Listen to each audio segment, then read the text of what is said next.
दोस्तों नमस्कार, स्वागत है आप सभी का हमारे YouTube चैनल में। इस वीडियो में हम आज आप सभी को बोर्ड परीक्षा के दृष्टिकोण से कुछ महत्वपूर्ण सवालों को हल करना सिखाएंगे। तो यहाँ पर ये पहला सवाल हमारा है, एक समांतर श्रेणी में यदि ये इसका पहला पद a 50 है, सार्वंतर d यानी ये ऋण 4 है और तथा n पदों का योगफल 0 दिया गया है, तो n का मान ज्ञात करना है। तो यहाँ पर हम सबसे पहले जान लें कि समांतर श्रेणी क्या होती है। तो ऐसी श्रेणी जिसका प्रत्येक अगला पद अपने पहले वाले पद में एक निश्चित संख्या जोड़ने से प्राप्त होती है, वह समांतर श्रेणी कहलाती है। तो यहाँ पर ये अगला पद हमारा a प्लस डी है, ये पहला पद a है, तो इसमें एक निश्चित संख्या जोड़ने पर ये सभी पद प्राप्त हो रहे हैं। अब हम यहाँ पर a इसका प्रथम पद है और d इसका सार्वंतर होता है, जो निश्चित संख्या जोड़ने पर प्राप्त होती है। और यहाँ पर दिया है n पदों का योगफल n, तो समांतर श्रेणी के n पदों का योगफल होता है n/2 into 2a plus n-1 into D. ये n पदों का योगफल होता है, ये 0 के बराबर दिया गया है। अब हम यहाँ पर a और d का मान लिख देंगे, तो ये n का मान हम आसानी से निकाल सकते हैं। यहाँ n/2 है, इधर 0 है, तो n लिख सकते हैं n इंटू 2, 2 से गुणा कर देंगे तो 2 खत्म हो जाएगा, 2 इंटू 50 प्लस n का मान निकालना है तो n-1, d का मान यहाँ दिया है ऋण 4, तो यहाँ ऋण 4 लिख देंगे और ये 0 के बराबर कर देंगे। अब इसको सॉल्व कर लेते हैं हम। n यहाँ पर 50 दूनी 100 हो जाएगा धन, यहाँ ऋण 4 है, इसका n के साथ जब गुणा होगा तो ऋण 4n हो जाएगा, और यहाँ ऋण 4 और यहाँ ऋण 1 है, इसका गुणा होगा तो धन 4 हो जाएगा। अब इस ब्रैकेट हमारा क्लोज हो गया, बराबर 0 हो जाएगा। अब यहाँ पर 100 है और 4 है, 104 हो जाएगा। इसको या लिख सकते हैं या n इंटू 104 ऋण 4n बराबर 0 होगा। अब यहाँ पर 4 हम कॉमन ले लेंगे दोनों पक्षों में, या इसको ऐसे भी कर सकते हैं कि n बराबर 0, या तो ये बराबर 0 या तो n बराबर 0। n 0 के बराबर नहीं हो, क्योंकि किसी भी समांतर श्रेणी में पदों की संख्या शून्य नहीं हो सकती। तो जब n 0 के बराबर नहीं हो सकता है, n कैन नॉट बी 0, तब क्या हो सकता है, 104 माइनस 4n बराबर 0 हो सकता है। तो इससे हम सॉल्व कर लेंगे कि 4n बराबर होगा 104। इसको इस पक्ष में ले जाएंगे, दोनों को चेंज कर लेंगे। अब n से 4 से भाग दे देंगे तो 4 दूनी 8, 2 10 और 24 हो जाएगा, 4 छक 24, तो यानी 26 यही n आ गया और यही हमारा आंसर होगा। यानी यहाँ पर n का मान 26 होगा। तो आशा करता हूँ कि ये सवाल आपकी समझ में आ गया होगा। ये रहा अगला सवाल, समांतर श्रेणी की सहायता से संख्या 7 के 2 अंकों वाले प्रथम 12 जो उसके बाद 7 के मल्टीपुल हैं 12 प्रथम, उनका योगफल ज्ञात करना है। तो अब यहाँ पर समांतर श्रेणी वो श्रेणी लेना है 7 के 2 अंक वाले। तो पहला अंक जो होगा 14 होगा, 2 अंक में हमें 7 का जो गुणज लेना है, यानी मल्टीपुल 7 के 2 अंक में लेना है। 7, 14, 21, इस तरीके से हम लेते जाएंगे और यहाँ पर हम अंतिम पद ले लेंगे। अंतिम पद जो होगा उसको हम निकाल लेंगे। तो अब यहाँ पर हमें प्रथम 12 गुणजों का योगफल निकालना है। तो n बराबर यहाँ दिया गया है 12, n बराबर दिया गया है 12, 12 गुणज हैं। जिस तरीके से पहला है दूसरा, इस तरीके से 12 गुणज जो 2 अंक के होंगे लेते चले जाएंगे। अब यहाँ पर n बराबर 12 है, a बराबर दिया है 14 और d का मान दिया है, d यानी सार्वंतर, 21 में से 14 घटाएंगे तो 7 आएगा। दूसरे पद में से पहले पद को घटाने पर जो संख्या प्राप्त होती है वही d होता है, यानी सार्वंतर। अब इन पदों का योगफल 12 है, तो यस 12 बराबर n/2 into 2a plus n-1 into D. ये होता है n पदों का योगफल। तो 12 पद हैं इसमें, तो हम n की जगह 12 लिख देंगे, तो 12/2 और a का मान है 14, a का मान है 14 तो 2 गुणे 14 धन n 12 दिया गया है, 12 ऋण 1 और d का मान यहाँ आया है 7। अब इसका बंद कर देंगे, इसको सॉल्व कर लेंगे तो 12 गुणजों का योगफल मालूम हो जाएगा। तो यहाँ इसको काट देंगे, 6 आएगा तो 6। अब इधर हमारा हो जाएगा 14 दूनी 28 हो जाएगा, धन 12 में से 1 घटाएंगे 11 होगा, 11 सते 77 हो जाएगा। अब इसको जब फिर सॉल्व करेंगे तो 6 गुणे 8 7 15 और 7 2 9 1 10, 105 होगा। फिर जब गुणा कर लेंगे इसमें तो 6 5 30 और 6 के 6, 630 होगा, यही आंसर होगा। यानी उस समांतर श्रेणी का जिसको निकालना है हमें, उसके 12 गुणजों का योगफल 630 होगा। तो आशा करता हूं कि ये भी सवाल आपकी समझ में आ गया होगा। अब ये रहा हमारा अगला सवाल। 3 सेंटीमीटर त्रिज्या के धातु के एक ठोस गोले को पिघलाकर 2 सेंटीमीटर त्रिज्या वाले एक ठोस बेलन बनाया जाता है। तो बेलन की ऊंचाई ज्ञात करना है। ये मान लेते हैं हम, ये हमारा ये गोला है, इसकी ऊंचाई, इसकी त्रिज्या दिया है 3 सेंटीमीटर, इसकी त्रिज्या 3 सेंटीमीटर है और ये बेलन बनाया जा रहा है। ये बेलन, इसी को पिघला करके एक बेलन बनाया जा रहा है। अब इस बेलन की त्रिज्या दिया है 2 सेंटीमीटर। अब इसकी ऊंचाई ज्ञात करना है। तो स्वाभाविक है जब इसको पिघलाया जाएगा तो जितना आयतन इसका होगा उसी के आयतन से ये बेलन बनेगा। तो हम लिख लेंगे कि यहाँ पर बेलन का आयतन पाई आर स्क्वायर एच होता है। आधार का क्षेत्रफल गुणे ऊंचाई ये बेलन का आयतन होता है और गोले का आयतन होता है 4/3 pi R cube, 4/3 pi R cube, ये गोले का आयतन होता है। ये R1 लेते हैं, इसकी त्रिज्या बेलन की, और इसकी त्रिज्या R2 ले लेते हैं। अब यहाँ पाई से पाई कैंसिल हो जाएगा और R1 का मान दिया गया है 2, तो 2 का वर्ग होगा 4h। 4h बराबर यहाँ पर R2, इसकी त्रिज्या दिया गया है 3, तो 3 का घन 3 तिहाई 9 त्रिक 27 हो जाएगा। यहाँ 4/3 लिखेंगे गुणे ये 3 का घन, R2 दिया है 3, गोले की त्रिज्या 3 है, तो 3 गुणे 3 गुणे 3 हो जाएगा। इसका घात 3 है, ये कट जाएगा और यहाँ ये 4 से 4 भी कट जाएगा। अब यहाँ h हमारा आ जाएगा, h बराबर 3 का गुणा 3 में करेंगे 3 तिहाई 9 सेंटीमीटर। तो इस तरीके से जो बेलन है उसकी ऊंचाई हमें मालूम हो जाएगी। आशा करता हूँ कि ये भी सवाल आपकी समझ में आ गया होगा। अब ये अगला सवाल है, द्विघात समीकरण x² - 5x + 9 के मूल बराबर 0 के मूलों की प्रकृति ज्ञात करना है। तो मूलों की प्रकृति, इसके जो मूल होंगे वो ये बताना है कि बराबर होंगे या असमान होंगे या परिमेय होंगे या काल्पनिक होंगे, कैसे होंगे, वही चीज हमें ज्ञात करना है। तो यहाँ पर हम सबसे पहले द्विघात का जो ये समीकरण होता है ax² + bx + c बराबर 0, यहाँ पर जो d होता है d बराबर b² - 4ac, ये इसको विविक्तिकर बोलते हैं, डिस्क्रिमिनेंट। इसी से हम इसका पता लगा लेते हैं। तो d बराबर b² - 4ac होता है। अगर d का मान 0 के बराबर, d इज ग्रेटर देन 0, यानी इसके दोनों मूल धनात्मक होंगे। अगर d का मान, इसका मान निकालें, अगर वह धनात्मक हो, ग्रेटर देन 0 यानी वो धनात्मक होगा, तो दोनों मूल असमान होंगे और वास्तविक होंगे और असमान होंगे। और d इज लेस देन 0 यानी अगर यह ऋणात्मक हैं तो दोनों मूल काल्पनिक होंगे। और अगर d का मान 0 के बराबर है तो दोनों मूल वास्तविक और समान होंगे। अगर d बराबर 0 है तो वास्तविक और समान होंगे। अब इसी से हम इसको निकाल सकते हैं, x² - 5x + 9। तो यहाँ b² - 4ac का मान हम देख रहे हैं, b² - 4ac।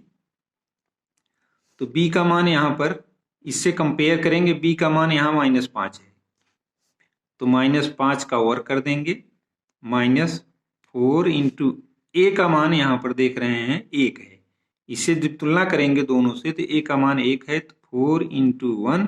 c का मान यहाँ पर इससे कंपेयर करेंगे, अचर पद है, तो यहाँ 9 हो जाएगा। अब 5 × 5 = 25 लिख देंगे यहाँ पर, और यहाँ ऋण 9 चौक 36, यहाँ पर ऋण 36 लिख देंगे। अब 36 में से जब 25 घटाएंगे तो ये हमारा आएगा 6 में से 5 घटाएंगे 1 आएगा, 3 में से 2 घटाएंगे 1 और ये ऋणात्मक आएगा। तो हमने बताया अगर यह लेस देन 0 है यानी ऋणात्मक है तो दोनों मूल काल्पनिक होंगे। अतः ये जो द्विघात समीकरण दिया गया है इसके मूल काल्पनिक होंगे, काल्पनिक इमेजिनरी जिसको बोलते हैं, काल्पनिक होंगे।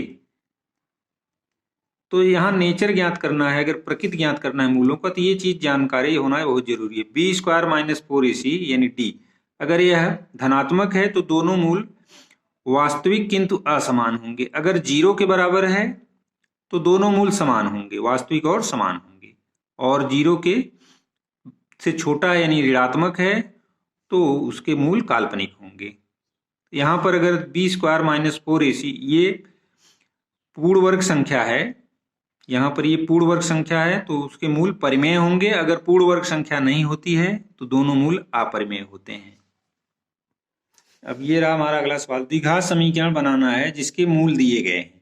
तो अगर किसी द्विघात समीकरण के मूल दिए गए हों तो द्विघात समीकरण होता है X square minus sum of the मूल into X plus product of the, ये यस एक्स है, into product of the roots, ये पी प्रोडक्ट है, बराबर 0।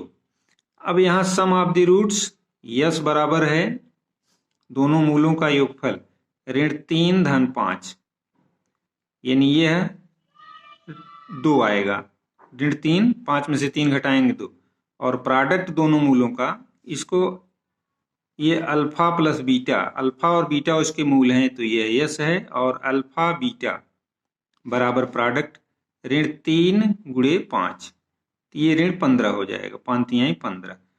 अब यस और पी का मान इसमें रख देंगे तो ये हमारा द्विघात समीकरण हो जाएगा, ये एक्स स्क्वायर माइनस यस है या यस एक्स, तो यस का मान 2 है माइनस 2x, और प्रोडक्ट पी का मान ऋण 15 है तो यहाँ ऋण 15 हो जाएगा।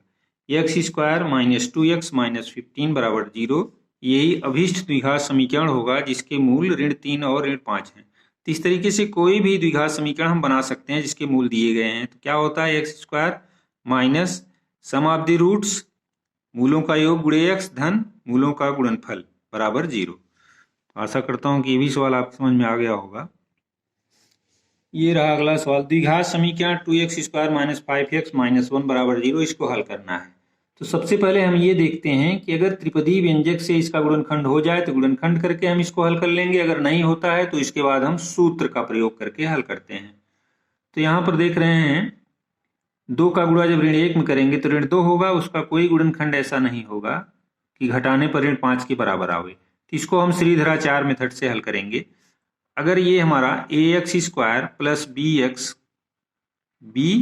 एक्स प्लस सी बराबर 0 ये द्विघात समीकरण है, तो इसको हम श्रीधराचार्य यानी एक्स बराबर माइनस बी प्लस माइनस करड़ी में बी स्क्वायर माइनस 4ac अपान 2a, ये सूत्र होता है, इसी से हम इसको हल करेंगे।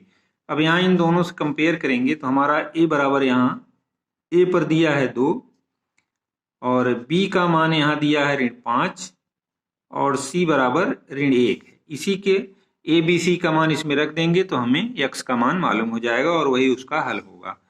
तो यहाँ पर x बराबर होगा माइनस b, यहाँ पर b का मान ऋण 5 है तो माइनस b माइनस 5 तो ये प्लस 5 हो जाएगा, 5 प्लस माइनस करड़ी में b square minus 4ac, b का मान ऋण 5 है तो इसका वर्ग करेंगे तो ये 25 हो जाएगा, ऋण 5 का वर्ग ये 25 हो जाएगा, माइनस 4ac, यहाँ पर ऋण 4, a का मान 2 है, 4 दूनी 8 और फिर ऋण 1, ऋण 1 8 में जब ऋण 1 से गुणा करेंगे तो ऋण 8 होगा, उसके पहले ऋण है धन हो जाएगा, तो 25 और ये हो जाएगा धन 8। यहाँ पर ये b स्क्वायर माइनस 4ac 8 हो गया और माइनस b स्क्वायर का मान इतना हो गया। अब बटे 2a का मान दिया गया है 2, तो 2 गुणे 2 कर देंगे तो ये हमारा हो जाएगा 5 प्लस माइनस करड़ी में 33 हो जाएगा, ये 33 बटे 2। तो ये इसके मूल यहाँ देख रहे हैं कि मूल इसके काल्पनिक होंगे। तो पहला मूल होगा हमारा इसका यक्स बराबर पहला मूल 5 प्लस अंडर रूट 33/2 और दूसरा मूल इसका होगा 5 माइनस अंडर रूट 33/2। तो इस तरीके से यक्स के दोनों मान मालूम हो जाते हैं। तो हमने बताया था कि अगर डी का मान 0 से बड़ा हो तो दोनों मूल उसके वास्तविक होंगे और असमान होंगे। तो ये वास्तविक हैं यानी अपरिमेय हैं और असमान हैं दोनों। ये हमारा सांख्यिकी का सवाल है। निम्नलिखित बारंबारता बंटन के लिए बहुलक ज्ञात करना है। तो ये वर्गीकृत आंकड़ा है। वर्गीकृत आंकड़ों का बहुलक ज्ञात करना एक सूत्र होता है, उसकी सहायता से ज्ञात करेंगे। जब ये आंकड़े अवर्गीकृत होते हैं तो जिसकी बारंबारता सबसे अधिक होती है वही बहुलक होता है। अब यहाँ पर बहुलक जिसकी बारंबारता सबसे अधिक है वह बहुलक वर्ग होगा। यहाँ 12 बारंबारता वाला वर्ग 40 और 60 है, तो ये बहुलक वर्ग होगा। तो इसको अंग्रेजी में मॉड कहते हैं। एमओ बराबर ये फार्मूला होता है इस तरीके के, जब आंकड़े दिए गए हों उनका निकालने का। तो L1 plus F minus F1 अपान 2F minus F1 minus F2 2F minus F1 minus F2 into L2 minus L1 इस सूत्र की सहायता से हम इसको आसानी से ज्ञात कर लेंगे। L1 यहाँ पर जो बहुलक वर्ग हमारा आया है उसकी निम्न सीमा है, तो 40 है L1 और F बहुलक वर्ग की बारंबारता 12 है। F1 बहुलक वर्ग के पहले वर्ग की बारंबारता, पहला वर्ग इसके 20-40 है, इसकी बारंबारता 7 है। और F2 बहुलक वर्ग जो दिया गया है उसके अगले वाले वर्ग, अगला वाला वर्ग 60-80 है, इसकी बारंबारता 5 है। तो यहाँ पर F1 7 है, F2 5 है, L1 40 है और ये 60 है। तो इनकी सहायता से हम इसको लिख सकते हैं। L1 बराबर यहाँ दिया है 40 लिख देंगे, 40 धन F माने बहुलक वर्ग की बारंबारता, यहाँ पर इसको 12 लिख देंगे, ऋण F1 बहुलक वर्ग के पहले वर्ग की बारंबारता यहाँ 7 लिख देंगे, बटे 2F यानी यहाँ पर बहुलक वर्ग की बारंबारता ये 12 है, तो 2 गुणे 12 कर देंगे, ऋण F1 माइनस F1 दिया गया है 7 माइनस F2 दिया गया है 5, यहाँ 5 लिख देंगे, और L2 दिया है 60 ऋण 40 लिख देंगे यहाँ पर। इस तरीके से इसको जब हम सॉल्व कर देंगे तो हमारा सवाल हल हो जाएगा। तो यहाँ पर लिखेंगे अब 40 धन 12 में से 7 घटाएंगे तो 5 आएगा, बटे यहाँ पर 12 दूनी 24 होगा और 7 5 12, 24 में से 12 घटाएंगे, ऋण 7 ऋण 5 ऋण 12 होगा। तो यहाँ पर इसको लिख सकते हैं 24 ऋण 12, और ये 60 में से 40 घटाएंगे तो ये हमारा हो जाएगा 20, यहाँ 20 हो जाएगा। अब इसको फिर सरल कर लेंगे हम, तो 40 धन 5/12 5/12 गुणे 20 कर देंगे यहाँ पर। इसको सरल कर लेंगे जब हम, तो यहाँ पर ये 4 तिहाई 12 4 पचे 20 5 आ जाएगा। अब इसको फिर जोड़ लेंगे 40 धन 25/3 हो जाए, 5 पचे 25 25/3। अब ये इसका बटा 1 है, इसको जब हम जोड़ेंगे तो 3 एलसीएम हो जाएगा, तो 40 तिहाई 120 धन 45, सॉरी ये 25 है, 25/3 कर देंगे तो 145 हो जाएगा। 20 और 25 45 होता है, बटे 3। अब इसको जब काटेंगे तो 3 चौके 12 2 14 25 3 8 24 1 25 3 तिहाई 9, तो यानी 48.3 आ जाएगा, 48.3। यही बहुलक होगा जो दिया गया बारंबारता बंटन सारणी है, इसका बहुलक 48.3 आएगा। तो इस तरीके से जब इस रूप में दिए गए हों तो हम सूत्र की सहायता से आसानी से उसका बहुलक निकाल सकते हैं। यहाँ पर ये दिया गया एक सवाल हमारा, संलग्न चित्र में यदि बिंदु ए पी से केंद्र ओ वाले वृत्त पर, यहाँ एक बिंदु पी से ओ केंद्र वाला एक वृत्त है, इस पे 2 स्पर्श रेखाएं खींची गई हैं, उनके बीच का कोण 70 अंश है। ये दोनों स्पर्श रेखाएं 70 अंश के कोण पर झुकी हुई हैं। तो कोण POA का मान ज्ञात करना है। POA यानी इस कोण का मान हमें ज्ञात करना है। अब यहाँ पर देख रहे हैं हम दो त्रिभुज बन गए हैं, त्रिभुज POA और त्रिभुज POB। अब यहाँ पर हम जानते हैं कि किसी y बिंदु से वृत्त पर दो स्पर्श रेखाएं खींची जाती हैं और वे आपस में बराबर होती हैं। y बिंदु P है, इस पर जो दोनों स्पर्श रेखाएं खींची गई हैं वे बराबर हैं। और यहाँ पर केंद्र O से जो स्पर्श बिंदु है, ये खींची गई रेखाएं परस्पर लंब होती हैं, ये लंब हैं। तो यानी ये कोण हमारा 90 अंश होगा और ये 45। तो किसी वृत्त के y बिंदु और केंद्र को जो स्पर्श रेखाएं खींची गई हैं उसको मिलाने वाली रेखा ये उसको दो बराबर भागों में बांटती है। तो ये कोण हमारा 35 अंश हो जाएगा, 35 अंश।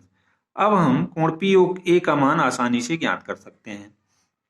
तो कोण POA बराबर 180। ये कोण मालूम है, ये कोण मालूम है, इसका मान 180 अंश में से दोनों को घटा लेंगे। ऋण 90 धन 35, 90 धन 35, इसको जब घटाएंगे तो ये हमारा आ जाएगा 180। ऋण 90 में 35 जोड़ेंगे 125 आएगा। अब इसको जब घटाएंगे 10 में से 5 घटाएंगे 5 आएगा, 7 में से 2 घटाएंगे तो 5 आएगा। यहाँ 55 अंश आया। तो ये कोण हमारा 55 अंश आ जाएगा। तो इस तरीके से ऐसे सवाल जब दिए जाएं तो बहुत आसानी से हम सॉल्व कर सकते हैं। तो इस वीडियो में हमने आज आप सभी को यूपी बोर्ड कक्षा 10 के जो गणित की बोर्ड परीक्षा में पूछे जाने वाले महत्वपूर्ण सवालों को हल कर सिखाने का प्रयास किया। आशा करता हूं कि ये सभी समझ में आ गया होगा। तो अगर चैनल पर नए हों तो प्लीज़ चैनल को सब्सक्राइब करें और वीडियो अच्छा लगे तो अपने मित्रों में शेयर करें। मिलते हैं अगले वीडियो में, तब तक के लिए धन्यवाद।